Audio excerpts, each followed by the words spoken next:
Hey, it's Phil with the Go Sold Real Estate Group with your last real estate market update for the month of December. In today's episode, we'll go over the numbers really quick, and then we're also going to be going over what to expect in the 2023 real estate market. Stay tuned.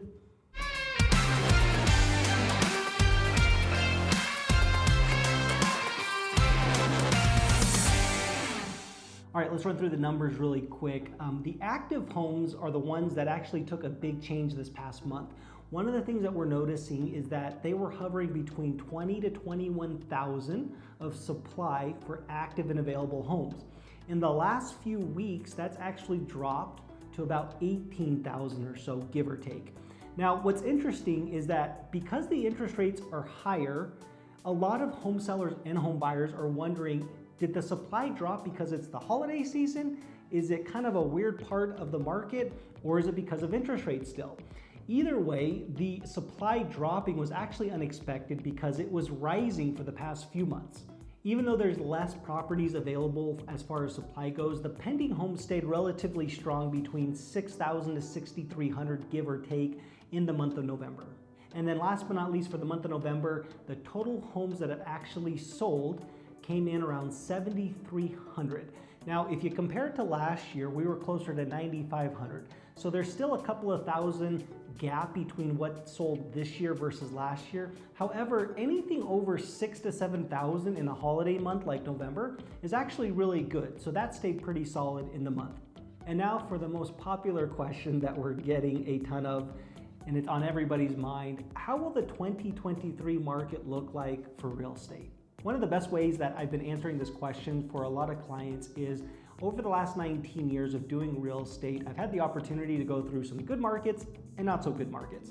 Now, a lot of people want to compare this downturn right now to the 08 and 09 downturn that we had.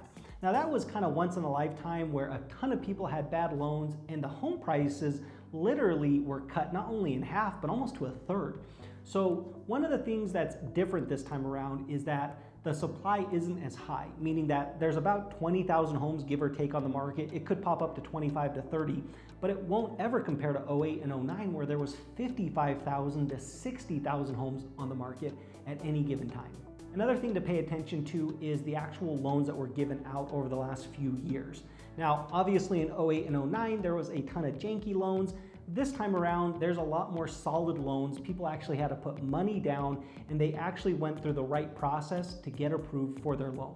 Now, because that's a lot more solid, you're gonna have a lot more people sticking with their home, not only because the loan is solid, but they actually have equity as well that they just wouldn't wanna walk away from. And then last but not least, let's talk about the market and the decline that it's been on the last 6 months. In 2023, I think the market will still decline, and it might level out at one point. But one of the things to keep in mind is that it took a couple of years for the market to get to this point. And what I mean is there was a 2-year period where people could work from home, there was low interest rate, and the supply was really low. Some home sellers tend to forget that because obviously the market was good for 2 years straight. And at one point it had to cool off. And obviously when interest rates did raise, the market started to cool. And as we head into 2023, I think you're gonna still see some of the decline, specifically in the outskirts cities. But I also feel like the market just might be a normal market where you're not really appreciating a ton and you're not declining a ton. However, that's yet to be seen because it has been 7 months of decline. So all in 2023, I think it's gonna lean more towards a balanced market, and that's where you're gonna see between 20 to 25,000 homes actively available. Buyers are still probably going to most likely get closing costs or help buying down their interest rates. And home sellers, you're still going to have a decent market. The one thing that I would warn all home sellers is it's really not a good market to test in. That means overpricing the property or not strategically hiring the professional that can get the property sold in a normal market.